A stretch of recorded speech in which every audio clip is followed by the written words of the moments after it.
गणेशाय नमः। संकष्टी गणेश चतुर्थी व्रत करने से घर परिवार में आ रही विपदा दूर होती है। कई दिनों से रुके मांगलिक कार्य संपन्न होते हैं तथा भगवान श्री गणेश की कृपा से असीम सुखों की प्राप्ति होती है। माह की किसी भी चतुर्थी के दिन भगवान श्री गणेश की पूजा के दौरान संकष्टी गणेश चतुर्थी व्रत की कथा पढ़ना अथवा सुनना जरूरी होता है। बोल संकष्टी गणेश चतुर्थी कथा। बोलो बोलो गणेश भगवान की जय। एक समय की बात है कि विष्णु भगवान का विवाह लक्ष्मी जी के साथ निश्चित हो गया। विवाह की तैयारी होने लगी। सभी देवताओं को निमंत्रण भेजे गए, परंतु गणेश जी को निमंत्रण नहीं दिया गया। कारण जो भी रहा हो, अब भगवान विष्णु की बारात जाने का समय आ गया। सभी देवता अपनी पत्नियों के साथ विवाह समारोह में आए। सभी देवता अपनी अपनी पत्नियों के साथ विवाह समारोह में आए। उन सब ने देखा कि गणेश जी कहीं दिखाई नहीं दे रहे हैं। तब वे आपस में चर्चा करने लगे कि क्या गणेश जी को न्योता नहीं है या स्वयं गणेश जी नहीं आए हैं। सभी को इस बात पर आश्चर्य होने लगा। तभी सबने विचार किया कि विष्णु भगवान से ही इसका कारण पूछा जाए। विष्णु भगवान से पूछने पर उन्होंने कहा कि हमने गणेश जी के पिता भोलेनाथ महादेव को न्योता भेजा है। यदि गणेश जी अपने पिता के साथ आना चाहते हैं तो आ जाते, अलग से न्योता देने की कोई आवश्यकता भी नहीं थी। दूसरी बात यह है कि उनको 1.25 मन मूंग, 1.25 मन चावल, 1.25 मन घी और 1.25 मन लड्डू का भोजन दिन भर में चाहिए। यदि गणेश जी नहीं आएंगे तो कोई बात नहीं। दूसरे के घर जाकर इतना सारा खाना पीना अच्छा भी नहीं लगता।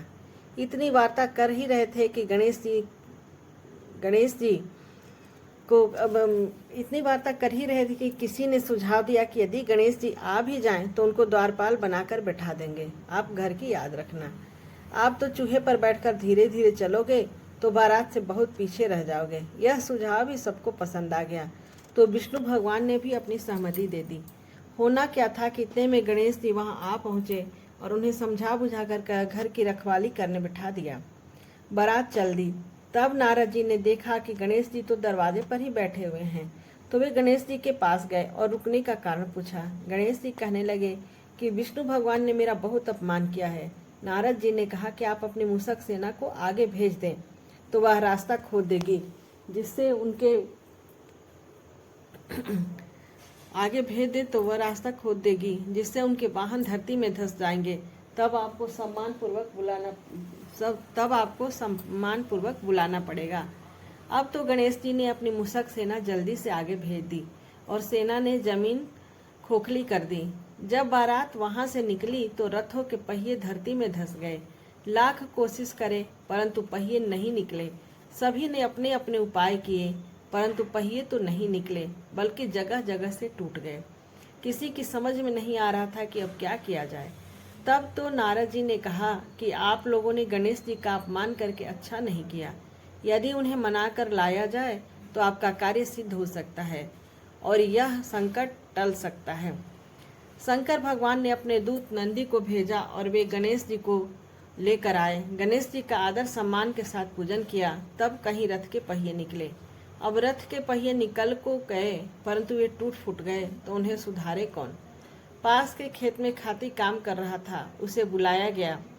खाती अपना कार्य करने के पहले श्री गणेशाय नमः कहकर गणेश जी की वंदना मन ही मन करने लगा। देखते ही देखते सभी पहियों को ठीक कर दिया। तब खाती कहने लगा कि देवताओं, अपने सर्वप्रथम गणेश जी को नहीं मनाया होगा और न ही उनकी पूजन की होगी, इसलिए तो आपके साथ यह संकट आया है। हम तो मूर्ख अज्ञानी हैं, फिर भी पहले गणेश जी को पूजते हैं, उनका ध्यान करते हैं। आप लोग तो देवतागण हैं, फिर भी आप गणेश जी को कैसे भूल गए। अब आप लोग भगवान श्री गणेश जी की जय जयकार बोलकर जाएं तो आपके सब काम बन जाएंगे और कोई संकट भी नहीं आएगा। ऐसा कहते हुए बारात वहां से चल दी और विष्णु भगवान का लक्ष्मी जी के साथ विवाह संपन्न करा के सभी सकुशल घर लौट आए। बोलो बोलो गणपति गणेश की जय। रिद्धि सिद्धि महारानी की जय। हे गणेश जी, सबके संकट दूर करना प्रभु, हे प्रभु।